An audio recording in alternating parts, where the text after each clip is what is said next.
Boa noite, boa noite. Boa noite a todos. Vamos chegando. Hoje vamos falar de um tema que eu acho maravilhoso, que é vitiligo na infância. Não posso negar que o que eu mais gosto de atender é criança.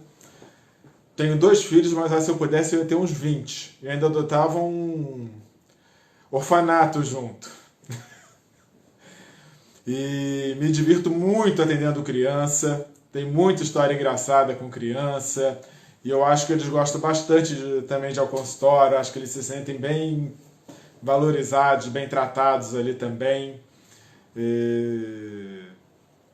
Então,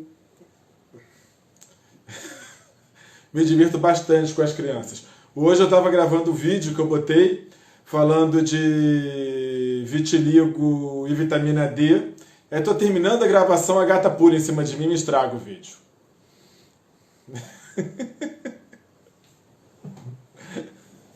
E muita coisa engraçada com criança. Uma vez eu atendi uma criança, eu tenho 2 filhos, um de 8 e um de 6. Aí chegou um menino de uns 4 anos no consultório. Boa noite, Patrícia. Boa noite, boa noite. Eu estava no consultório, chegou um garoto de uns 4 anos. E eu tenho 2 filhos, um de 8 e um de 6, então estou super acostumado com as coisas de criança. Eu peguei a mão dele e comecei a falar tudo que ele gostava.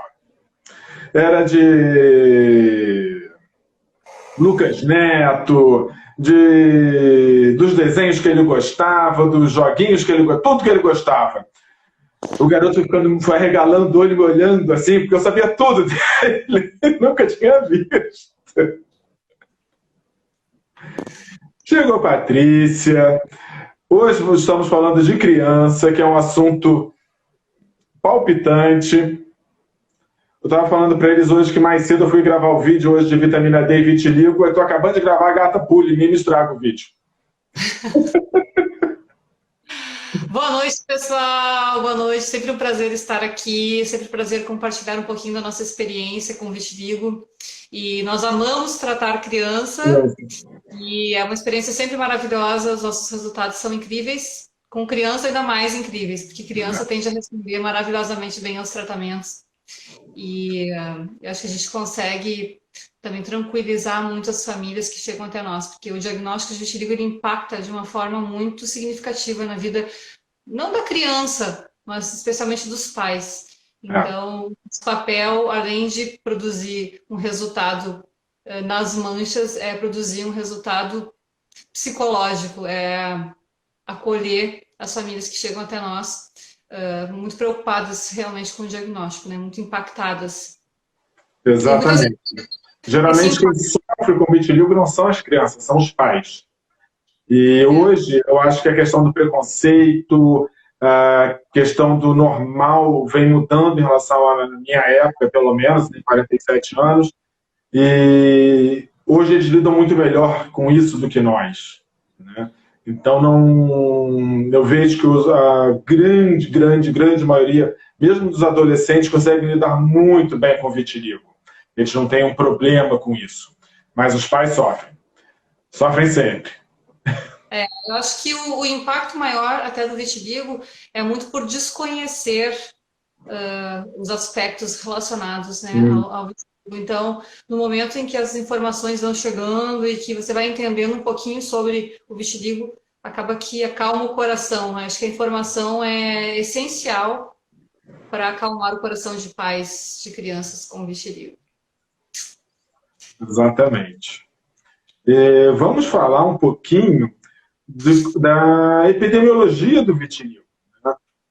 O vitiligo é uma doença que pode dar em qualquer faixa etária, mas aproximadamente 50% dos pacientes vão apresentar vitiligo antes dos 20 anos de idade. E a faixa infantil ela é muito acometida. É uma faixa bem comum de início, especialmente entre os 5 e 15 anos de idade. Nós publicamos um artigo na International Journal of Dermatology com a nossa epidemiologia de crianças. Esse artigo foi publicado já tem 2 anos, e até hoje, a maior estatística mundial publicada, com 701 pacientes. Eu acho que nós fôssemos pegar os dados novos, que ele foi publicado com os dados até 2015, se não me engano. E hoje nós já teríamos pelo menos o dobro de crianças para publicar. O que nós vimos nesse artigo das crianças é que é mais comum nas meninas, em torno de 60% dos casos infantis é nas meninas, quanto a 40% nos homens. Tem relação com estresse, não tem uma relação que as pessoas consigam ver tão imediatamente quanto no adulto, mas criança também tem estresse, às vezes vai ter estresse de adulto também, falecimento, separação, coisas importantes, mas criança tem estresses próprios também, né? Porque coisas que para nós são normais, para as crianças não necessariamente são. Então, nós mudamos de casa, nós mudamos de trabalho, nós eventualmente separamos, acontecem coisas na nossa vida que se para nós são normais, para as crianças não necessariamente são. Então, essa criança muda de casa, o primo se muda, ela entra na escola, ela muda de escola, a professora muda, e a criança acaba, a babá vai embora, e a criança acaba desenvolvendo vitiligo, às vezes por motivos que nós nem observamos, nós nem reparamos naquilo, tá? De tanto que aquilo é normal na nossa vida, né? A criança tem um universo próprio dela. Tá? E isso tem que ser visto e tem que ser respeitado. Nas crianças, nós temos alteração também nos tipos de vitiligo. Então, enquanto o vitiligo segmentar vai expandir por aproximadamente 15% no total de pacientes, se a gente pegar todos, quando nós pegamos só os pacientes com as crianças, nós vamos ter uma média de 1/3 dos pacientes com vitiligo segmentar. Quando nós dividimos também esses nossos pacientes pela faixa etária, nós tivemos que, até 2 anos, 7% dos nossos pacientes desenvolveram até 2 anos de idade. 51% entre 2 e 6 anos de idade. 31% entre 7 e 10 anos. E 11% entre 11 e 13 anos de idade. Então, nós vamos ter uma distribuição grande por toda a infância, inclusive em crianças bem pequenas. E enquanto menor a criança, maior a facilidade dela desenvolver o vitiligo, se ela tiver a capacidade. Porque menor a capacidade que ela tem de entender as coisas do mundo. Ah, mas eu cuido da minha filha, o pai e a mãe estão juntos, tem uma vida boa, está tudo tranquilo, mas a criança tem os estresses dela. Né? Não é só cuidar bem. E uma coisa que nós vemos também nas crianças é que elas têm uma incidência muito inferior de doenças autoimunes em relação aos adultos. Por isso, quando a criança vai ao consultório, especialmente criança muito pequena, não é uma prática nossa solicitar exames. Se ela tiver sintomas, sim, vale a pena solicitar exames para procurar tireoide, alteração da tireoide. Mas em crianças sem nenhum sintoma e muito pequenas, não tem necessidade. Se o pediatra pedir, eu oriento, aproveito e faz junto. Mas se o pediatra não pedir no exame, eu também não fico solicitando exame de sangue para a criança.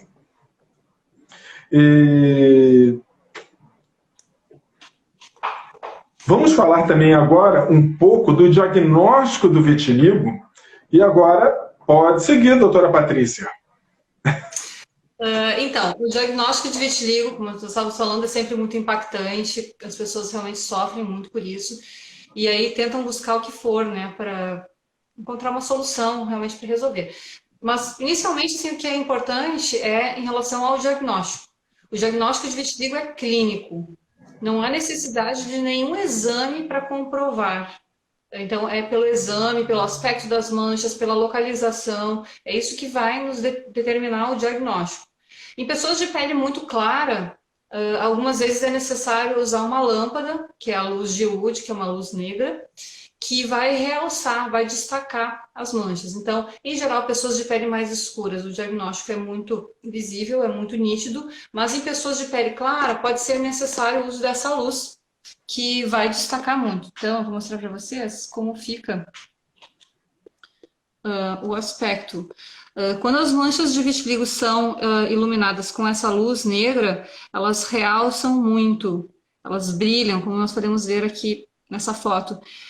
Essa luz, ela é muito importante então, para o diagnóstico e para visualizar melhor as manchas em pessoas de pele clara, assim como para acompanhar o tratamento. Quando a pessoa tem a pele clara, algumas vezes não é muito perceptível manchas que são pequenas, manchas residuais. Então, a luz negra vai realçar bastante, mesmo manchas muito pequenas, e nos ajuda a acompanhar a evolução de um tratamento. Então, esse é um artifício que nós utilizamos, né, para o exame físico de um paciente com vitiligo para nos ajudar no diagnóstico em pessoas de pele mais clara. Mas, como eu falei, não tem necessidade de biópsia. A biópsia no vitiligo pode vir inconclusiva ou pode vir compatível com outras doenças.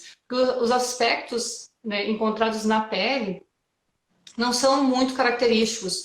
O que se encontra geralmente é um infiltrado inflamatório perivascular superficial, enfim, são células de inflamação circundando vasos, ausência de melanina na epiderme, mas são alterações inespecíficas que podem ser compatíveis com outras doenças. Muitas vezes o diagnóstico vem como lúpus, como dermatite, pode vir compatível com outras alterações. E expor, especialmente uma criança, uma biópsia é totalmente desnecessário.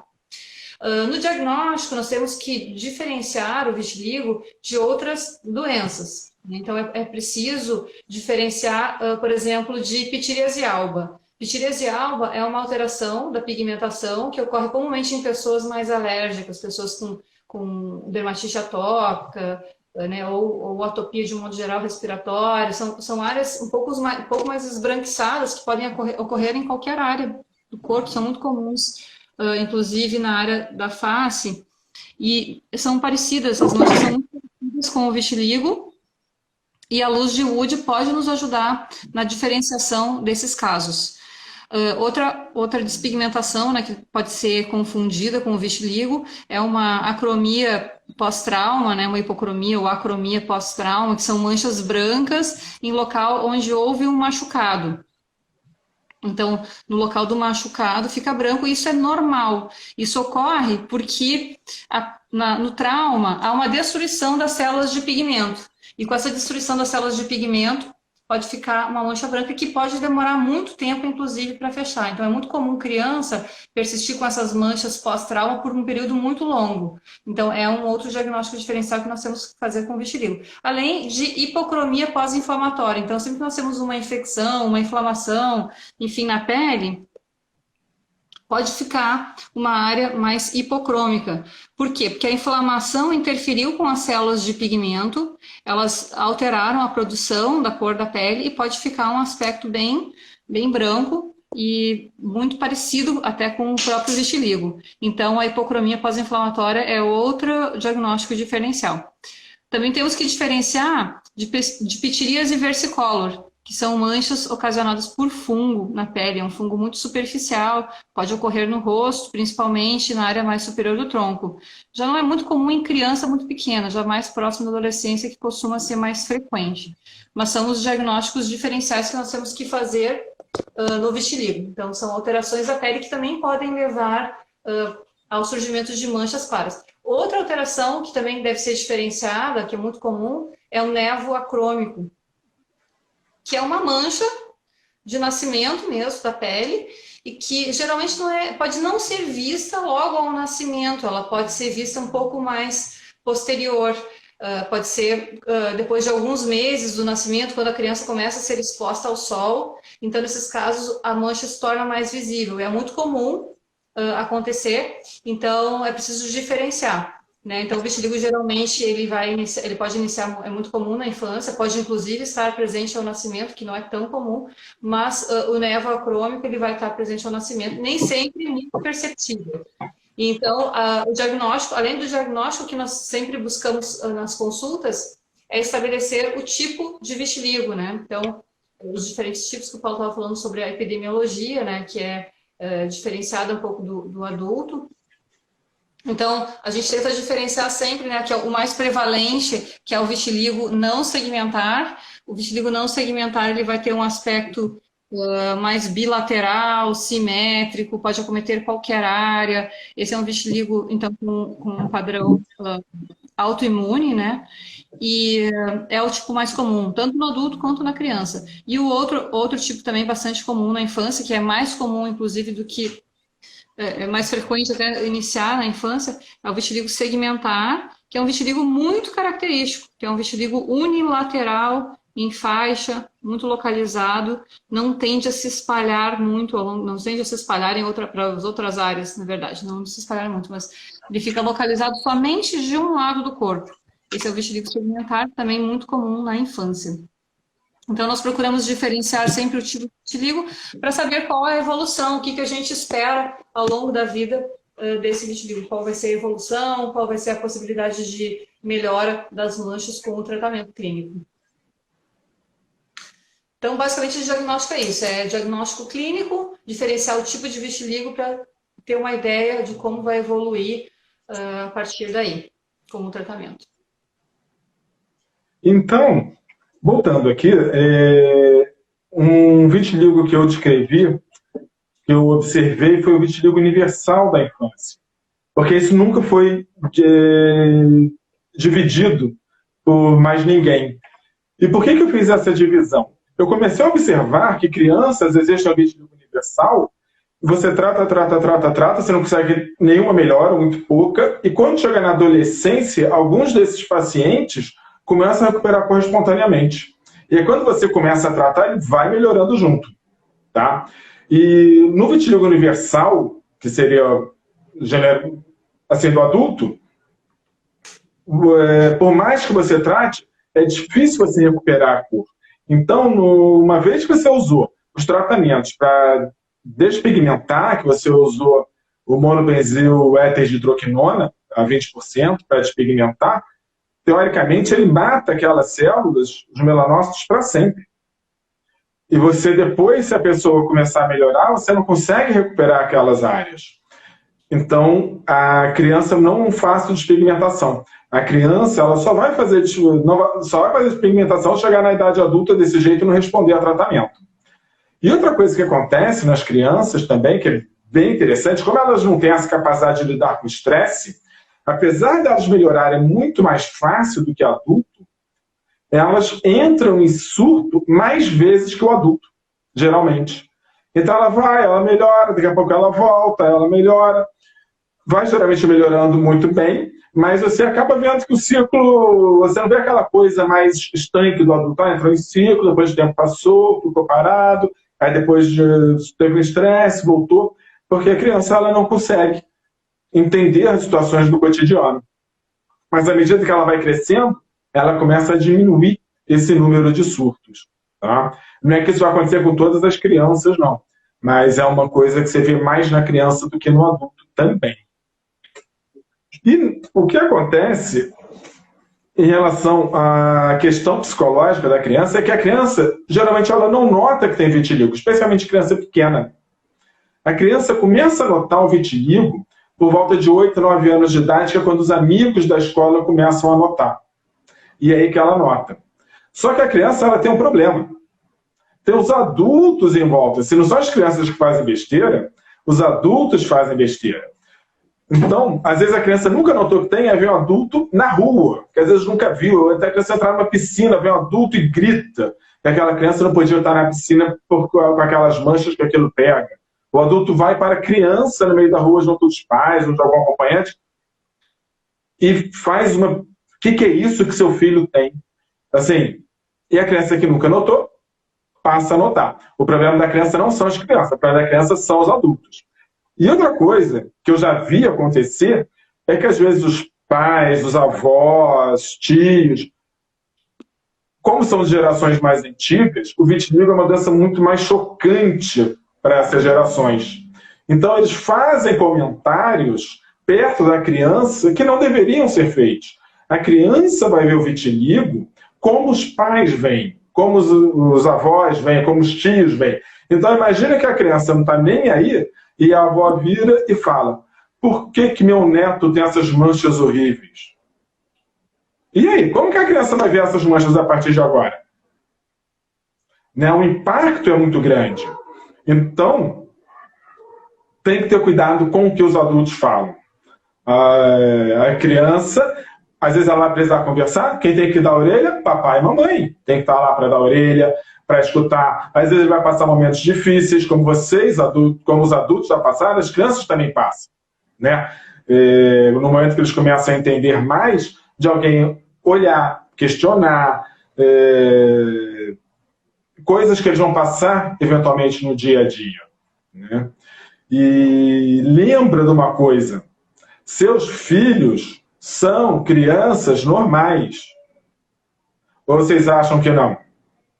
Crianças normais têm que ter uma criação normal. Criação normal tem que ir bem na escola, tem que respeitar a professora, tem que respeitar todo mundo, tem que fazer letra bonita, tem que passar de ano, vai ganhar presente quando merece ou em datas especiais. Não é tudo na hora que a criança quer. Tá? Porque a criança, às vezes os pais têm medo, não posso falar não para o meu filho. Pode, ele precisa ouvir não. Faz parte da criação ganhar limites, né? E a criança com vitiligo, como qualquer criança, precisa de uma criação normal e limites.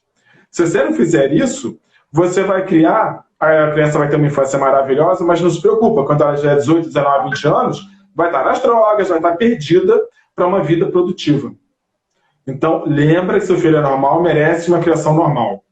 E o que acontece também é que, às vezes, os pais diferenciam os filhos, porque um tem vitiligo, outro não, e aí você cria duas classes de criança em casa. Uma que pode tudo, que ganha tudo, que não leva uma palmada, que não ouve um não, e uma que é tudo normal.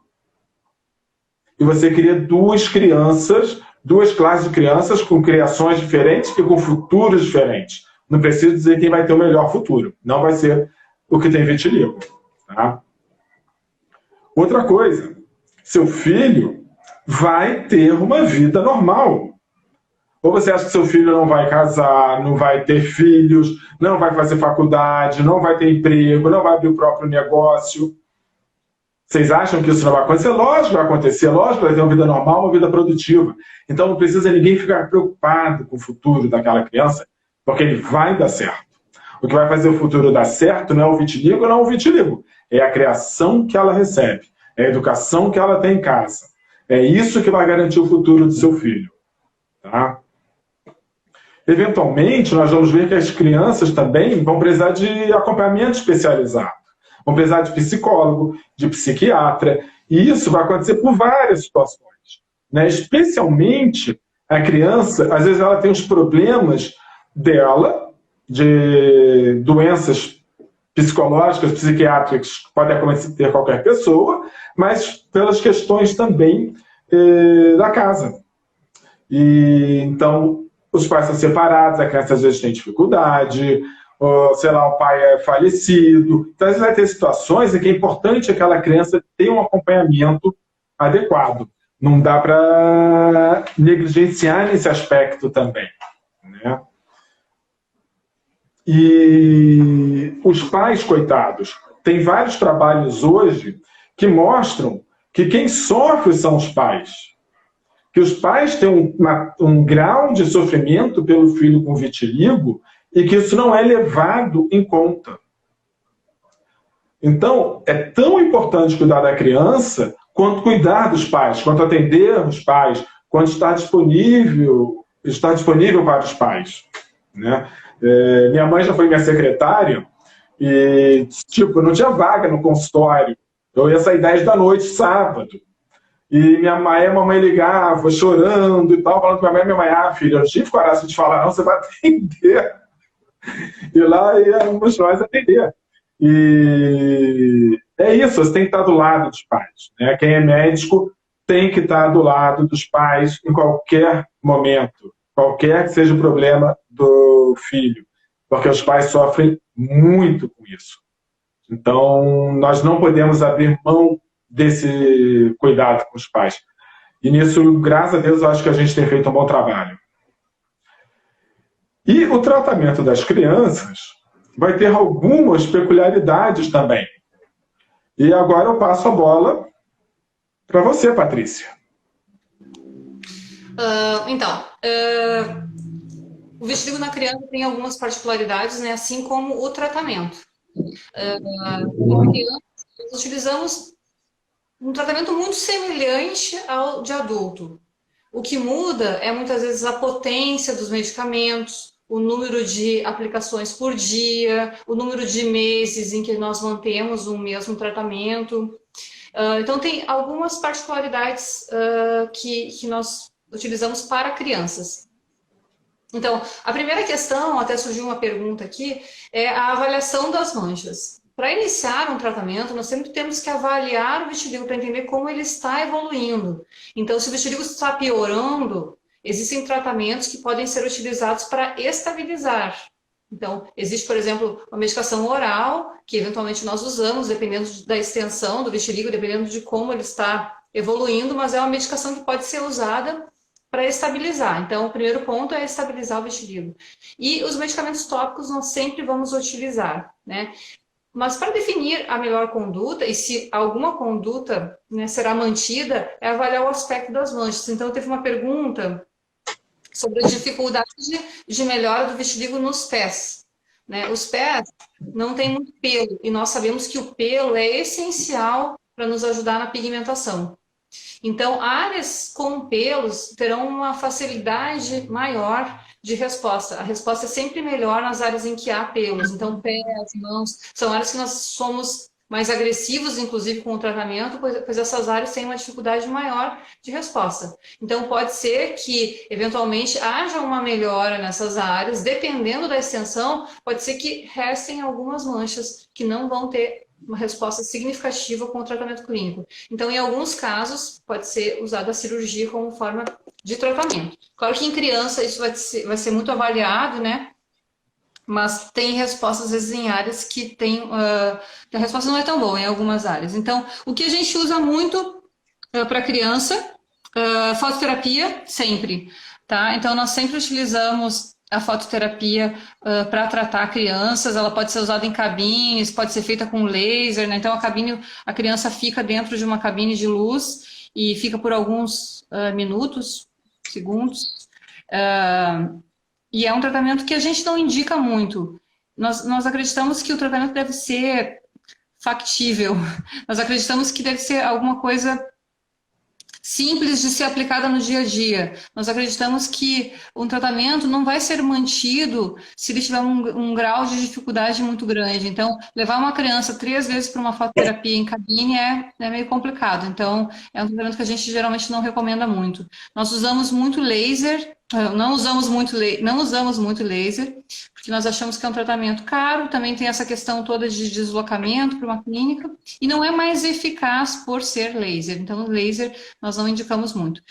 Nós usamos muito aparelho de fototerapia portátil e sol. O sol é importantíssimo no tratamento de vitiligo. Nós sempre utilizamos. Então, assim, uma das formas de fototerapia precisa ser realmente instituída. Então, pode ser sol? Pode. Tá? Crianças podem e devem pegar sol. Teve mais uma dúvida aqui de alguém que perguntou se pode tomar sol sem protetor. Sim, nós utilizamos o sol como uma forma de tratamento, e para que seja usado como uma forma de tratamento, precisa ser sem o protetor solar, porque é preciso que a radiação ultravioleta penetre na pele, e o que leva aos efeitos desejados. É claro que o uso de protetor solar é importante em determinadas situações. Então, é importante saber que sol é importante como tratamento, mas deve-se ter cuidado em relação ao tempo de exposição, né? Um período muito prolongado vai haver queimadura e não é o que nos interessa. Então, o sol é uma das principais formas que nós utilizamos. Nós sabemos da dificuldade que muitas vezes há em se manter uma criança exposta ao sol. Então, assim, como a gente fala, né, tem os artifícios para convencer o seu filho a pegar sol. Mas é um tratamento que às vezes é meio complexo. E pode ser brincar no sol, pode ser, né, piscina com sol. Mas é sempre importante que as manchas fiquem expostas diretamente ao sol, não só numa brincadeira, que às vezes a mancha fica virada assim contra o sol, mas ajuda. De qualquer forma, mesmo atividades ao ar livre ajudam e muito. O aparelho de fototerapia portátil também nós indicamos muito. É importante saber que para fazer uma fototerapia é importante que se tenha um acompanhamento médico. Isso não é uma brincadeira, não é assim, vai lá e compra o aparelho e sai fazendo. É preciso ter um acompanhamento. Se você tiver alguma complicação com seu filho, especialmente quando se fala de criança, quem vai te ajudar? né? Você vai ter que procurar um médico que não entende nada de fototerapia para te ajudar. Então, assim, antes de iniciar, procure um médico, tenha um apoio, tenha, né, esse apoio durante o tratamento, porque não é uma brincadeira, é um tratamento. Ele precisa de indicação e supervisão médica. Então, isso é bem importante. Então, fototerapia sempre, sempre, sempre importante. Precisa, pode ser sol, que é de graça, e pode ser qualquer outra forma, mas é super importante que seja feito.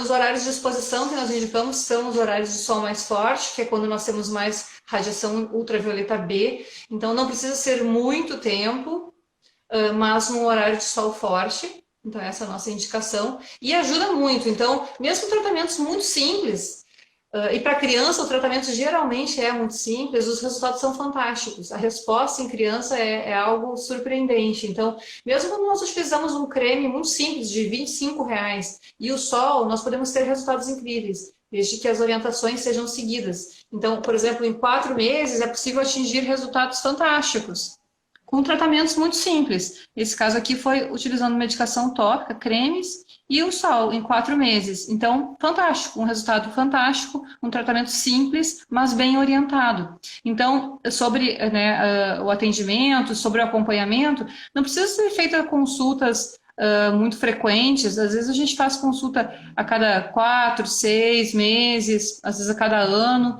O importante é você ter um acompanhamento, ter alguém que te oriente no decorrer do tratamento, né? Então, o sol, ele ajuda muito, ele é fundamental. Então, nós utilizamos muito. Além da fototerapia, né, nós utilizamos corticoides tópicos, e aí o corticoide tópico deve ser com supervisão médica também, porque é uma medicação que não pode ser usada, por exemplo, na área dos olhos, é uma medicação que pode dar estria, então tem que ser feito um acompanhamento muito adequado para não ter nenhum efeito colateral mais significativo, especialmente em criança. Então, não é sair comprando um medicamento e usando no seu filho. É importante ser com supervisão médica, mas cremes muito simples, uma vez ao dia, e podem trazer resultados incríveis, mas sempre com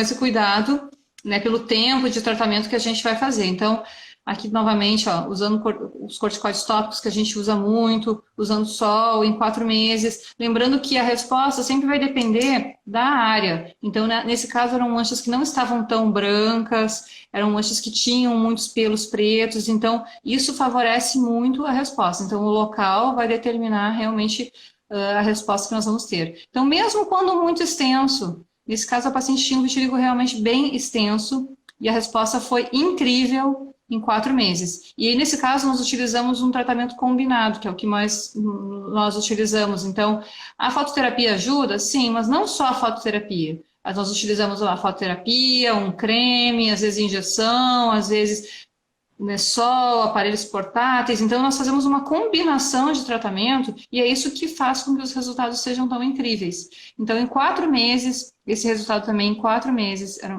manchas que estavam já bem avançadas e a resposta foi bem incrível. Aqui em 6 meses, então sempre com o auxílio de uma forma de fototerapia e medicações tópicas. Isso não é o final do tratamento, é apenas um determinado momento em que nós chegamos, então a resposta é bem satisfatória. No rosto, nós utilizamos muito imunomoduladores que ajudam muito, então, no rosto, que é bastante seguro, né? Então, nós sempre primamos muito pela segurança dos nossos pacientes, nós não queremos causar um dano querendo tratar vitiligo, então nós somos muito responsáveis em relação aos efeitos colaterais que os medicamentos podem provocar. Então, no rosto, 4 meses de tratamento, resposta bem significativa. Novamente, 4 meses de tratamento. Então, mesmo com tratamentos muito simples, nós conseguimos grandes resultados. Outro tratamento que nós fazemos algumas vezes em crianças, mas isso é muito individual, né? Um dos tratamentos que nós fazemos muito na clínica são injeções intradérmicas. São injeções que são feitas nas manchas. Então, nós avaliamos muito em criança, né, o benefício e o trauma que isso pode ser, né? Crianças, em geral, podem ser, pode ter um pouco de terror, assim, em relação às injeções. Então, a gente seleciona muito, depende muito do perfil da criança, mas pode ser indicado em alguns casos. Então, essas injeções, elas auxiliam bastante também, são bem superficiais, o medicamento fica depositado na pele por um período de 30 dias aproximadamente. Então, eventualmente, os pacientes retornam mensal ou a cada 2 meses, e o resultado é bem satisfatório. Quando não há resposta, quando há manchas que não apresentam capacidade de melhora com o tratamento clínico, para esses casos, existe a possibilidade do tratamento cirúrgico. É claro que em criança, novamente, nós temos que avaliar a idade mais adequada, em geral depois de 12 anos, mas pode ser feita antes, dependendo da maturidade da criança, para entender, né, o procedimento. É um procedimento super simples e superficial, mas ele é demorado, porque é um processo muito delicado. Então, depende de a criança ter maturidade para ficar aquele tempo da cirurgia ali parado. Aguentar, porque a anestesia, ela pode doer, pode não, ela dói geralmente um pouco. São injeções de anestésico, pode ser um pouco dolorido, então a criança tem que ter uma maturidade para passar por esse procedimento. Então, pode ser indicada geralmente um pouco mais, crianças já um pouco maiores, né? E ela é indicada quando já não tem mais capacidade, que a nossa primeira conduta sempre é utilizar o tratamento clínico quando tem chance. Então, neste caso, o paciente tinha muito pelo preto, então tinha muita capacidade de melhora, porém, em uma região aqui do pescoço, os pelos estavam brancos. Então, nesse caso, a gente fez um tratamento clínico, melhorou tudo que tinha chance até chegarmos nesse ponto, né? E as manchas aqui já estavam com pelo muito branco. Então, nesse caso, já há uma indicação de tratamento cirúrgico. É um paciente já na adolescência, né? Já não é tão criança. E ela passou, então, do tratamento clínico, teve um bom resultado, e depois ela foi submetida à cirurgia, e já fechou já bastante, e depois foi feito só um retoque nesses pequenos pontos. Então, a cirurgia, ela é, digamos assim, o final do processo de tratamento, e pode ser indicada em alguns casos, dependendo da criança. É preciso que o vitiligo, né, não tenha possibilidade de melhora com tratamento clínico, e que esteja estável há pelo menos 1 ano. Então, esse é um dos critérios que nós utilizamos para indicar a cirurgia. Precisa estar estável. Não importa a mancha que vai ser operada, importa o vitiligo como um todo. Então, se a ideia é operar o pé, não importa que o pé esteja parado, importa que o vitiligo inteiro, que nenhuma mancha tenha surgido ou piorado no tempo de 1 ano. Então, isso é importante sempre ter em mente. Então, era basicamente isso.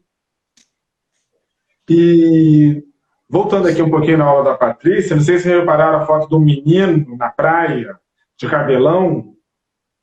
Aquele menino lindo é o meu Arthur. Né, naquela foto falava que ele era meu menino do Rio, calor que provoca arrepio. Estava muito lindo naquela foto. E a cabine com criança não é uma coisa fácil. Outro dia atendi uma mãe essa semana e ela falando que o filho dela foi indicado cabine de fototerapia de corpo inteiro e ele estava fazendo 8 minutos. Como que ela conseguia manter aquela criança de 4 anos dentro de uma cabine? Você não consegue. Né? Para vocês terem uma noção, pega você e fica 8 minutos parado, em pé parado, sem fazer nada. Sabe? Imagina para uma criança pequena. Então é muito difícil. Mas como vocês viram nas fotos, criança geralmente melhora muito bem. Muito, muito, muito. Então, por exemplo, aqui também, ó, joelho da criança, e com tratamento vai super rápido. Aqui apareceram umas verruguinhas aqui embaixo, mas as áreas brancas que ficaram são áreas que não tem pelo. Mas todas as áreas que tem pelo, as manchas sumiram.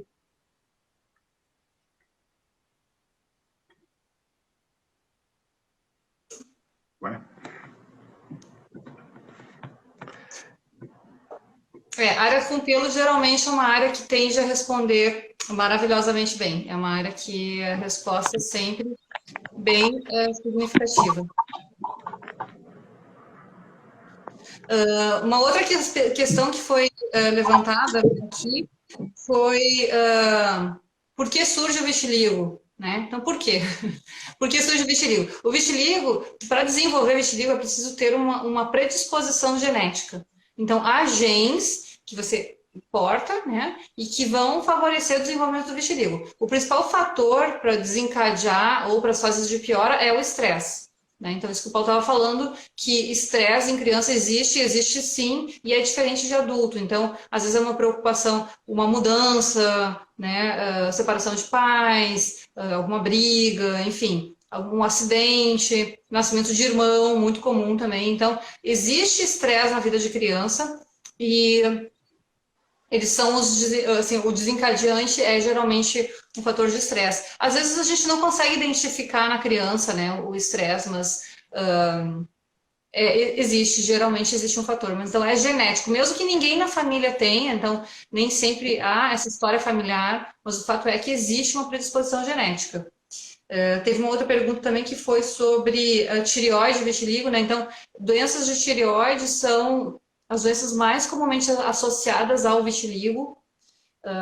Tem uma associação, não quer dizer que o vitiligo vai ocasionar doença de tireoide ou que a doença de tireoide vai ocasionar vitiligo, mas elas ocorrem muito comumente associadas. É a principal doença, né, associada ao vitiligo.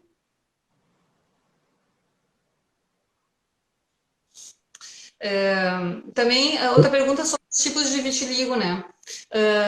O vitiligo, então, ele geralmente vai ser segmentar ou não segmentar. Então, o segmentar muito unilateral, fica um vitiligo mais estável, ao longo da vida não tem grandes variações. Então, pode ser que a pessoa tenha vitiligo só em uma determinada área e não vai evoluir para mais nenhuma outra área. Alguém comentou que teve vitiligo em uma perna, que ficou só numa perna, né, a vida inteira. Então pode ser, é um vitiligo provavelmente segmentar, que fica só de um lado do corpo. E aí também perguntaram se pode haver associação, se um pode evoluir para o outro. Então existe um tipo de vitiligo que é vitiligo misto, que é um vitiligo que não é muito comum, e que é uma associação. Existe uma mancha de vitiligo segmentar, então unilateral em faixa, e existe a associação com o vitiligo não segmentar. Então, pode haver acometimento, por exemplo, das mãos, dos pés, cotovelos, joelhos. Então, existe esse padrão de vitiligo misto. Então, pode haver, sim, os dois tipos em numa mesma pessoa. Olha, aqui já perguntaram aqui do pé, que você já respondeu. E se o transplante tem bom resultado, quando está bem indicado, sim, é ótimo. E qual a idade para fazer? Então, para fazer em criança, geralmente a partir dos 12 anos, mas na verdade é quando a criança quiser. Porque, assim, muitas vezes a criança não vai querer. Muitas vezes não quer naquele momento, quando chega mais para frente ela quer. Tá? Então, a cirurgia que eu fiz que mais me marcou em criança foi uma menina de 13 anos, uma menina preta, que ela tinha um vitiligo segmentar aqui no rosto, e aquilo incomodava muito. A técnica que eu usei nela, que eu mais usava na época, que era a bolha por sucção, você tem que raspar a pele. Então, eu raspei toda a pálpebra, tudo isso aqui, para poder operar. E a criança não deu um ai. Né? E quando vou dar injeção em criança também, eu espero, assim, 2, 3, 4, 5 anos, não nem como fazer. Mas quando começa a chegar com 8, 9, 10, 11, dá para a gente começar a conversar. E tem criança que deixa. E dá até vontade de filmar e depois passar para os adultos que dão um ataque lá no consultório. Porque tem criança que você dá injeção na ponta do dedo e não dá um ai. É sensacional. Tem uma pergunta aqui sobre o vitiligo vulgar, se é a mesma coisa que vitiligo segmentar. Então, não, o vitiligo vulgar é o não segmentar. Então, é segmentar, não segmentar. Segmentar, então, só um segmento, só uma determinada área do corpo. O não segmentar é que não é só um segmento, ele acomete áreas diferentes, geralmente de uma forma bilateral. Dentro do não segmentar, existe um tipo que é o generalizado, que é o tipo mais comum, e que a denominação dele mais antiga é vitiligo vulgar. Então, vitiligo vulgar é um não segmentar, mais bilateral. Esse que é o vitiligo vulgar. Então, são diferentes.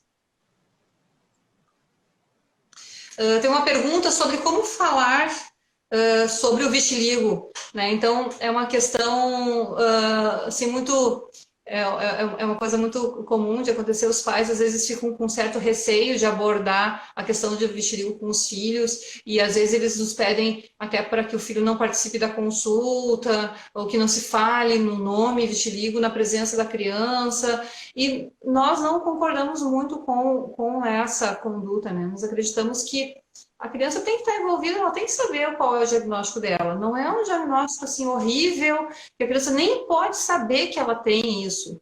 A palavra vitiligo, inclusive, o impacto maior é para os adultos. A criança não vai ter nenhum sentido para a criança saber se ela tem vitiligo ou não. Então, você mentir, né, você esconder um diagnóstico de uma criança, mesmo que seja uma criança que não vai entender o que está acontecendo ali, em algum momento ela vai entender, né? Então, nós não achamos que deva se esconder, nós acreditamos, inclusive, que a criança tem que ser participativa, assim, no tratamento, né? A gente não tem que tornar um vitiligo uma coisa, assim, fim do mundo, porque não é. E porque se você tornar, você vai tornar também para o seu filho, ele vai sentir isso. As crianças, elas absorvem muito daquilo que os pais estão sentindo, esse sentimento, né, essa aflição, essa angústia, as crianças absorvem, e algumas vezes elas vão passar a se importar porque os pais se importam mesmo. Então, nós acreditamos que tem que ser honesto. É vitiligo, ocorre uma destruição das células de pigmento e fica uma mancha. Claro que às vezes você usar uma linguagem, né, às vezes diferente, são nuvens, são manchinhos, são, né, enfim, a linguagem, né, não importa muito, mas de qualquer forma nós acreditamos que tem que ser falado, sim, a palavra vitiligo, sabe? Eu sou muito a favor disso, de falar vitiligo mesmo, a gente não tem que esconder, a gente não tem que criar um mito atrás dessa palavra.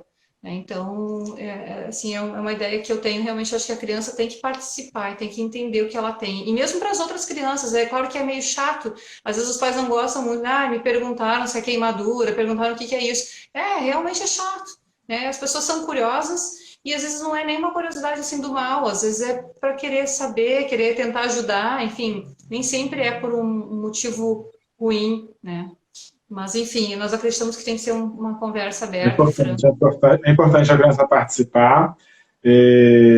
A criança ela não tem preconceito contra ela. E quando nós escondemos, vamos supor que um dia ela queira conversar com você sobre o assunto, ela vai saber que não pode conversar com você daquele assunto.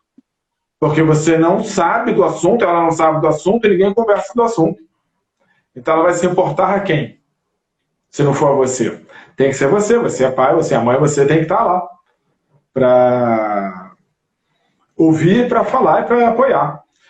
A Helena Paixão perguntou aqui, tenho visto que na adolescência o vitiligo avança, provavelmente pelos hormônios. Quando normalmente passa a estabilizar? Realmente na adolescência, aquele mundo de hormônio, não é que o hormônio faça entrar em atividade.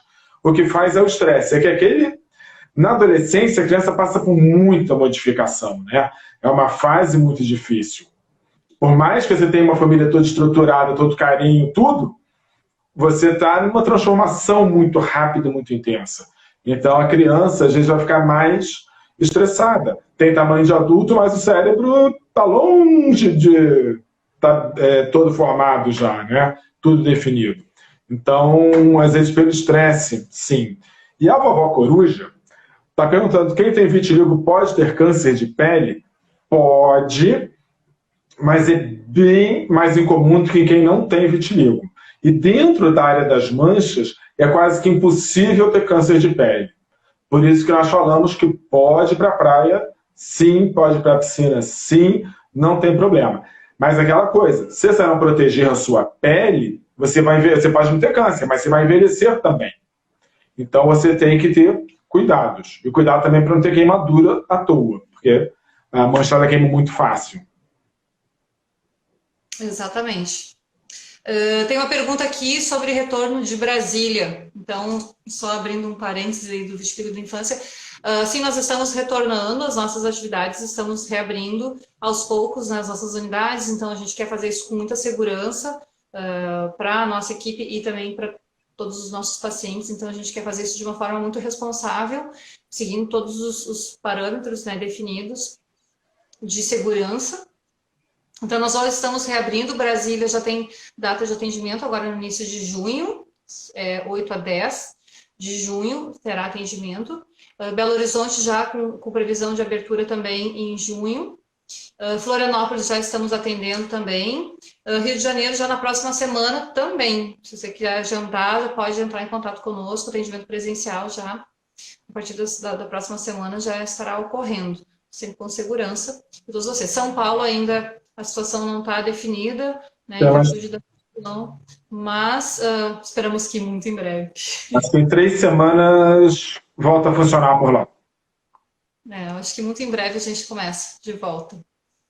Mas estamos fazendo atendimento online, o que tem nos possibilitado atender muita gente de muitos lugares, não só do Brasil, como do mundo. Então, nós estamos muito felizes, pessoas que já namoravam, como eu falei essa semana, já namoravam a clínica há muito tempo e queriam vir. E aí, com essas consultas online, nós conseguimos atender gente de todo o Brasil, e especialmente criança, né, que o tratamento é muito em casa, é raro assim, a gente fazer as aplicações, não é na maioria, então não tem muita necessidade de ser presencial. Né? A cirurgia vai ser a coisa que é mais presencial, né, que a gente precisa, mas como criança, em geral, também não vai ser o caso de cirurgia, então é perfeitamente possível fazer o atendimento online, a gente tem resultados incríveis, tem relatos incríveis de pessoas que têm feito esse atendimento e com resultados também fantásticos. Então, os agendamentos são realizados através do nosso WhatsApp.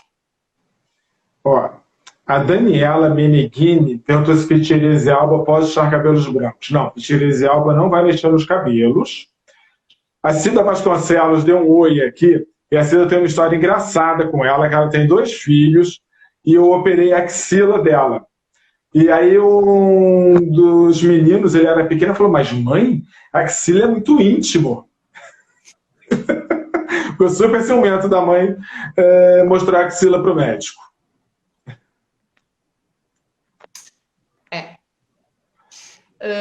Outra questão que eu queria já deixar para vocês é que nós estamos, muitos vídeos das lives que nós temos feitos estão indo para o YouTube, então você pode seguir a Clínica de Vitiligo lá no YouTube e assistir várias aulas, várias apresentações nossas, inclusive do Vitiligo Day Brasil. Então, pode se inscrever e acompanhe os nossos vídeos por lá, tem muita informação. Também queria falar que na quinta-feira, teremos uma live super incrível com o Lucas Pedrosa, que é jornalista e nosso paciente, e tem uma história incrível com o vitiligo. Então, na quinta-feira à noite, estarei com ele conversando um pouquinho sobre vitiligo, histórias, tratamento, o que funcionou, o que não funcionou para ele. Vai ser bem incrível. Eu estou convidando todos vocês. Posso levantar um pouquinho da live do Lucas, adiantar um pouco? O Lucas, ele é jornalista, repórter, de ficar ali na frente da câmera, e ele foi fazer uma entrevista na Band para um emprego. E ele tem vitiligo no rosto. E ele não sabia se ele botava maquiagem ou não para ir para a entrevista de emprego. E ele falou que não, que ele pensou, não deve ser fácil realmente definir o que fazia, e resolveu ir de cara limpa. O que aconteceu? Foi contratado. Não mudou nada na vida dele. Tá vendo? Em termos de emprego, ele está lá, está dando entrevista, fazendo entrevista, tudo, e está de bem com o vitiligo. É linda a live dele.